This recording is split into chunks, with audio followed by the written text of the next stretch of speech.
It all started on what should have been an ordinary Saturday afternoon. The sun was bright, the lawns in the neighborhood were freshly trimmed, and I had set out to handle a few errands outside my own property. But in neighborhoods like mine, the calm is always an illusion, because lurking just a few houses away was the person who never missed an opportunity to stir up trouble. Karen. The moment I stepped out, I could already feel the heavy weight of her watchful eyes. For months, she had been lurking behind her blinds, inventing problems where none existed, and treating every square inch of the neighborhood like her personal empire. And with the HOA constantly backing her up, she believed she was untouchable. That day, however, she went further than she ever had before. I had walked down to check the property line at the back of my yard, near a stretch of land the HOA claimed was part of their common space. The spot had always been a gray area, and Karen had a history of shouting at me any time I so much as trimmed the weeds along that edge. But instead of confronting me directly this time, she had something far more sinister in mind. I didn't notice at first, but as I was inspecting the boundary stakes, Karen was already on her phone. From her porch, she pretended to wave at a neighbor, but her real focus was the call she was making.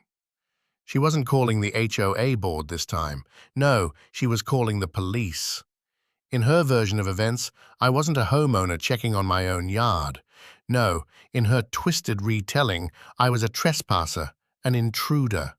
She told dispatch that a suspicious man was wandering onto restricted property, and she didn't stop there. She exaggerated, adding urgency and fear to her voice, spinning a picture of someone dangerous, someone who didn't belong. Within 15 minutes, I noticed flashing lights reflecting off the windows of my house. A police cruiser slowly rolled up, siren off but presence unmistakable. My stomach dropped as the officers stepped out, scanning the neighborhood. And then I realized what had happened. Karen had actually tried to frame me for trespassing. The officers approached cautiously, asking me to step forward, and the neighbors who had been quietly enjoying their weekends now peeked out their windows. In an instant, my entire neighborhood had been transformed into an audience, watching me being questioned like a criminal, all because of Karen's lie. I tried to explain that I was standing on the edge of my own property, but Karen came rushing out of her house, playing the role of victim perfectly. She waved her arms dramatically, insisting that I had been crossing onto HOA land repeatedly, that she had warned me, and that she feared for her safety. The officers listened, their eyes narrowing. The weight of the situation began to sink in. If Karen's word carried more weight than mine, if they believed her lies over the truth, I could end up in handcuffs for something I hadn't even done. And that's when I realized Karen had finally crossed the line from petty harassment to something much darker. She wasn't just trying to control the neighborhood, she was trying to destroy me. But what she didn't count on was the one thing she had overlooked: evidence. Because while she was making her false accusations, she had forgotten that our neighborhood was filled with security cameras, including my own. And those cameras had been recording everything. As the officers began to question me further, I could see Karen smirking, confident that her performance would be enough to get me hauled away. But I knew the truth was about to catch up with her. The stage was set. The accusations had been made. The police were here. And Karen believed she had finally trapped me. What she didn't realize was that the trap she had set was about to snap shut on her instead. And that's where things really began to unravel. The tension in the air was thick, heavy enough to make my chest tighten. The officers stood in front of me, their posture calm but deliberate, as if every word I spoke was being weighed against Karen's accusations. She stood just a few feet away, arms crossed, chin tilted high, wearing the smug expression of someone who thought victory was already in her hands. The entire neighborhood had stopped to watch. Curtains fluttered open, garage doors were quietly lifted. Neighbors who usually kept to themselves suddenly appeared in driveways, phones in hand, recording what they believed was about to be a spectacle. To them, It probably looked like just another episode of homeowner drama, a classic battle between a neighbor and the all-too-familiar neighborhood busybody. But this wasn't just drama. This was about my reputation, my freedom, and whether I would be branded as a criminal for something I hadn't done. Karen wasted no time painting herself as the victim. She spoke quickly, her tone sharp but calculated, telling the officers that I had been warned repeatedly by the HOA to stay off their property. She claimed I had been hostile toward her in the past, that I ignored community guidelines, and that I deliberately trespassed to provoke her. She even gestured toward the patch of land I had been standing on, insisting it belonged to the HOA and not to me. Her words were dripping with confidence, like someone who had rehearsed the scene in her head countless times before making the call. And for a moment, I could see the officers exchanging glances, jotting down notes, as if her story carried enough weight to be believed. But I knew something Karen didn't. I wasn't defenseless. Earlier that month, after one too many encounters with her antics, I had installed a set of high-resolution security cameras around my property. They weren't just for protection, they were my insurance policy against exactly this type of situation. Those cameras had captured every second of my walk along the property line. They had recorded me measuring the boundary stakes, staying firmly within my own side, never once crossing into HOA land. So when the officers asked me if I had anything to support my version of events, I didn't panic. I simply nodded and invited them to follow me to the front of my house. Karen's face twitched at that moment. For the first time, the cracks in her confidence began to show. She tried to interject, insisting that there was no need for distractions, but the officers silenced her with a raised hand. They were here for the truth, not her theatrics. Inside my home, I pulled up the footage on my monitor. The crisp, time-stamped video played back the entire scene. There I was, calmly walking along my yard, never crossing the line. And there was Karen, peeking out from her porch, phone pressed to her ear, pretending to look casual while making her false report. The officers leaned in, their eyes narrowing as they watched. The evidence was undeniable. My actions were clear and harmless. Karen's call had been based on pure fabrication. When the video ended, the room fell silent. One officer turned to me and gave a slow nod. The other turned toward Karen, who had followed us inside, her face pale now, her earlier smugness completely gone. She stammered, her words tumbling over themselves, trying to explain that she had been mistaken, that the footage didn't capture everything, that I was more dangerous than I looked. But the damage was done. The officers had seen the truth with their own eyes. What Karen had attempted wasn't just a neighborly dispute anymore. It was something far more serious, filing a false police report. And that came with real consequences. The officers began to question her, this time with a sharper edge in their voices. Why had she exaggerated the situation? Why had she told dispatch she felt unsafe when the footage showed I hadn't even approached her property? Why had she insisted I had ignored warnings when there was no proof of any such warnings at all?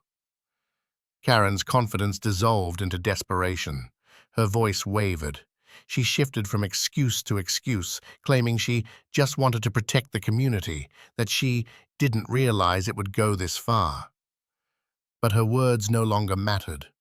For the first time, the power dynamic had shifted. Instead of me standing under suspicion, it was Karen who now stood in the hot seat. The neighbors who had gathered outside were no longer looking at me with suspicion. They were staring at Karen, their expressions twisted with disgust, some even shaking their heads in disbelief, because this wasn't just about me. Everyone realized that if Karen could do this to me, she could do it to anyone. She had revealed just how far she was willing to go, how little regard she had for truth or fairness, and how much she relied on manipulation to maintain control. The officers stepped outside, calling Karen with them. The crowd followed, forming a half-circle around the scene like spectators in a courtroom. And then came the words Karen never thought she'd hear. She was being detained for filing a false police report. Her face turned crimson. She argued, begged, and pleaded, but the officers were unmoved. They reminded her that wasting police resources and deliberately lying about a crime was not only irresponsible, it was criminal. As they turned her around and began to place her in handcuffs, the neighborhood erupted in murmurs.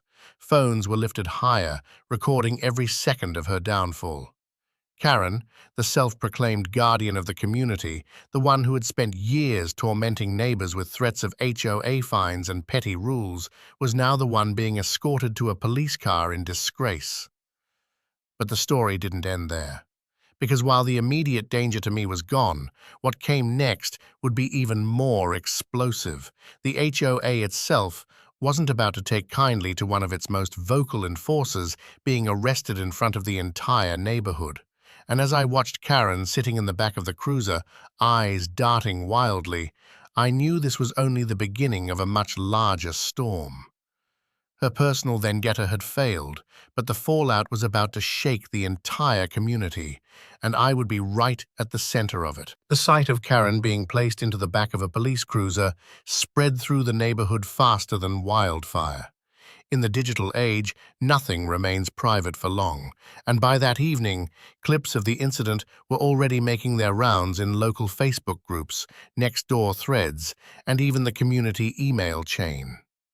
Neighbors who had once been intimidated by Karen's endless threats and her ties to the HOA suddenly found themselves emboldened.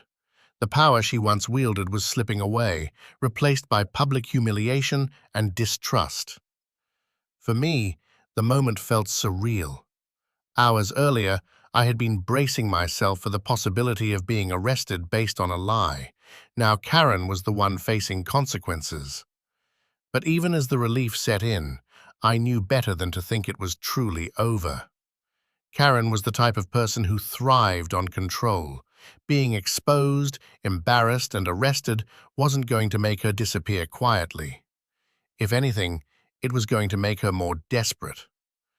The next few days proved that instinct right. The HOA board, always eager to protect its own reputation, scrambled to contain the fallout. Officially, they claimed they had no knowledge of Karen's false report and that her actions were independent of the board. But anyone who had lived under their watchful eye knew the truth. Karen had been their loudest enforcer, their weapon of choice when it came to intimidating homeowners into compliance. To suddenly distance themselves from her reeked of panic. Behind closed doors, I learned that several board members were furious, not because they sympathized with me, but because Karen's actions had drawn unwanted attention to the entire association. Police reports, video footage, and community gossip painted a damning picture of what life was really like in a neighborhood where the HOA allowed someone like her to run unchecked.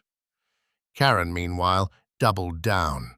After being released pending charges, she returned home with even more venom in her veins. She stormed around the neighborhood, yelling that she had been set up, that the footage was edited, and that I was conspiring with neighbors to ruin her. Her once commanding presence had devolved into something almost pitiful, but also dangerous. People avoided her, yet she seemed determined to claw back control. The turning point came a week later during an emergency HOA meeting. Word spread quickly, and nearly every homeowner attended. The atmosphere was electric, equal parts curiosity and resentment. For years, the board had operated with an iron grip, issuing fines for the smallest infractions, backing Karen's complaints no matter how absurd, and silencing anyone who dared to push back. But now, the balance of power was shifting. The meeting opened with the usual polished formality, but it didn't last. Neighbors began voicing their anger, not just at Karen, but at the entire system that had enabled her. One by one, people stood up and shared their own experiences: fines for leaving trash cans out for 10 extra minutes, threats for planting the wrong color of flowers, harassment for parking in their own driveways. Every story chipped away at the board's authority, and every mention of Karen's name was met with groans and rolled eyes. I stayed quiet at first, letting the wave build. But when the board tried to brush aside Karen's arrest as an isolated misunderstanding, I knew it was time to speak. Calmly, I recounted exactly what had happened: the false accusation, the police arriving, the security footage, and the moment Karen's lie unraveled. I reminded everyone that this wasn't just about me. It was about the culture the HOA had created, one where a single neighbor could weaponize the rules, manipulate the board, and nearly get an innocent homeowner arrested. The room erupted. Neighbors who had once been divided now stood united. For the first time, the board found themselves backed into a corner. They could no longer deny that something was fundamentally broken. By the end of the night, a petition had been drafted, not just to remove Karen from any position of influence, but to call for a full re-election of the HOA board itself. The signatures piled up quickly, and the board members, realizing the tide had turned, had no choice but to concede. Karen sat near the back, seething, her face red and her fists clenched. She tried to shout over the crowd, insisting that the neighborhood needed her, that without her vigilance, everything would fall apart. But her words fell flat. Nobody was listening anymore. Her reign of fear was over. In the weeks that followed, the changes came swiftly. Karen faced charges for filing a false police report, her credibility shredded beyond repair. The new HOA leadership, made up of homeowners who actually cared about fairness, rolled back many of the ridiculous fines and rules that had caused so much division. The neighborhood slowly began to heal, neighbors talking to one another without fear of being reported, families enjoying their yards without the shadow of constant surveillance. As for Karen, her downfall was complete. Once the self-appointed queen of the community, she was now a pariah. People crossed the street to avoid her. Invitations that once flowed her way dried up completely. The same neighbors who used to nod politely now gave her nothing but cold stares. Eventually, whispers began circulating that she was planning to move, unable to bear the humiliation any longer. Looking back, I realized how close I had come to being another one of her victims. If not for the cameras, if not for the evidence, her lies might have been enough to put me in handcuffs instead of her. But in trying to destroy me, she had exposed herself, and the irony was almost poetic. Karen had called the police, certain they would march me away. Instead, they marched her into the back of their cruiser. The neighborhood had learned a valuable lesson too. When people like Karen try to wield power through fear, lies, and manipulation, it only works if everyone else stays silent. The moment people stand together, the grip of control slips away. So whenever I walk past the edge of my yard now, I do it with my head held high. No fear of false accusations, no Karen lurking in the shadows, no HOA threatening fines, just peace, the kind of peace that comes only after a storm. Because in the end, the very trap Karen set for me was the one that caught her, and justice, for once, had the final say.